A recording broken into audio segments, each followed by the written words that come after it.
প্রাথমিক বিদ্যালয়ে কিন্তু শিগগিরই ৭৩,০০০-এর বিশাল একটি নিয়োগ আসতে চলেছে। তো সেই সম্পর্কে দৈনিক শিক্ষা.com ওয়েবসাইটে যে সংবাদটি প্রকাশিত হয়েছে সেটি আপনাদের সাথে এখন আমি শেয়ার করব। তো এখানে হেডলাইনে বলা হচ্ছে শিগগিরই প্রাথমিকে আসছে বড় নিয়োগ। তো বিস্তারিত যেটি বলা হচ্ছে সেটি হলো, যারা সরকারি প্রাথমিক বিদ্যালয়ের সহকারী শিক্ষক হতে চান তাদের জন্য আসছে বড় নিয়োগ। অন্তর্বর্তী সরকারের প্রধান উপদেষ্টা ডক্টর মোহাম্মদ ইউনূসও শূন্য পদে দ্রুততম সময়ের মধ্যে নিয়োগ দেওয়ার জন্য নির্দেশনা দিয়েছেন। জানা গেছে বর্তমানে দেশের ৬৫,০০০-এর বেশি সরকারি প্রাথমিক বিদ্যালয়ে পদ আছে ৪,২২,০০০-এর বেশি।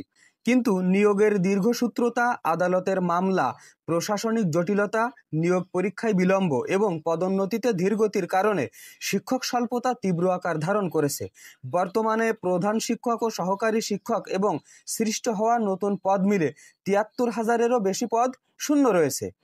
জানতে চাইলে প্রাথমিক ও গণশিক্ষা মন্ত্রণালয়ের অতিরিক্ত সচিব মাসুদ আক্তার খান বলেন, সারা দেশে শূন্য পদের শিক্ষকদের তালিকা প্রস্তুত আছে।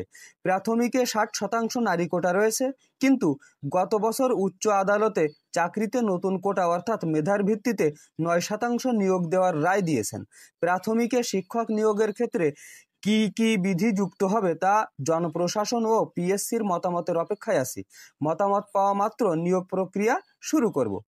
প্রাথমিক শিক্ষা অধিদপ্তরের চালানো বার্ষিক প্রাথমিক বিদ্যালয় শুমারির তথ্য বলছে, দেশে এখন মোট প্রাথমিক বিদ্যালয় ১,১৪,৬৩০টি। এর মধ্যে সরকারি প্রাথমিক বিদ্যালয় আছে ৬৫,৫৬৭টি। সরকারি বেসরকারি সব মিলিয়ে দেশে প্রাথমিক বিদ্যালয়ে ভর্তি হওয়া মোট শিক্ষার্থী প্রায় ২ কোটি। এর মধ্যে সরকারি প্রাথমিক বিদ্যালয়ে পড়ে ১ কোটির বেশি। এসব স্কুলে সর্বমোট পদ আছে ৪,২২,০০০-এর বেশি। এর মধ্যে প্রধান শিক্ষক পদ আছে ৬৫,৪৫৭টি। শূন্য রয়েছে ৩৪,১০৬টি, অর্থাৎ ৫২% বিদ্যালয়ে প্রধান শিক্ষক নেই। এসব স্কুলে সহকারী শিক্ষক থেকে চলতি দায়িত্বে দেওয়া হয়েছে ১৩,৬৭৫টি পদে। একইভাবে সহকারী শিক্ষক পদ রয়েছে ৩,৫৫,৬৫৩টি। এর মধ্যে শূন্য রয়েছে ২৪,৫৩৬টি। মন্ত্রণালয়ের কর্মকর্তা বলছেন, অন্তর্বর্তী সরকার প্রাথমিক স্কুলগুলোয় প্রায় ২০,০০০ নতুন পদ সৃষ্টি করেছে।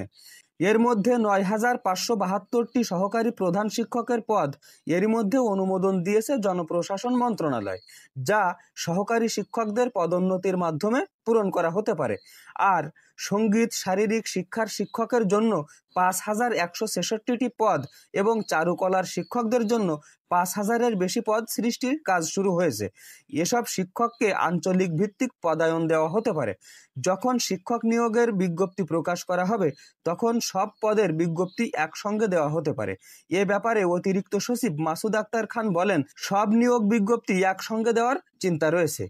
সরকার প্রধানের এমন নির্দেশনাকে সাধুবাদ জানিয়ে গণসাক্ষরতা অভিযানের নির্বাহী পরিচালক ও সাবেক তত্ত্বাবধায়ক সরকারের উপদেষ্টা রাশেদা কে চৌধুরী বলেন, প্রাথমিক শিক্ষার মান রক্ষা করতে হলে দ্রুত শিক্ষক নিয়োগ দিতে হবে। তার মতে, পদ শূন্য হওয়ার অন্তত ৬ মাস আগে থেকে নিয়োগ প্রক্রিয়া শুরু করলে ভালো হয়। তো বন্ধুরা, আপনারা এখানে দেখতে পাচ্ছেন যে প্রধান শিক্ষক ও সহকারী শিক্ষক এবং সৃষ্ট হওয়া নতুন পদ মিলে প্রায় ৭৩,০০০-এর বেশি পদ শূন্য রয়েছে। আর এই নিয়োগ বিজ্ঞপ্তিটি কিন্তু খুব শীঘ্রই প্রকাশ হবে বলে মনে হচ্ছে। তবে আমি যেহেতু এই বিষয়ে সর্বক্ষণ খোঁজ খবর রাখছি, যখনই এই নিয়োগ বিজ্ঞপ্তিটি প্রকাশ হবে বা নতুন ধরনের কোনো তথ্য প্রকাশিত হবে, সাথে সাথে কিন্তু আমার চ্যানেলে প্রকাশিত হবে। তাই সেই ভিডিওগুলিকে সবার আগে পেতে আমার এই চ্যানেলটিকে অবশ্যই আপনারা সাবস্ক্রাইব করে রাখবেন, যেন নতুন কোনো ভিডিও প্রকাশ হওয়ার সাথে সাথে সেই তথ্যগুলি আপনাদের কাছে পৌঁছে যায়। তো আজকের ভিডিও এই পর্যন্তই। পরবর্তীতে আরো সুন্দর সুন্দর আপডেট সহ ভিডিও নিয়ে আসার প্রত্যাশায় আজকের মতো এখানেই বিদায়। আল্লাহ হাফেজ।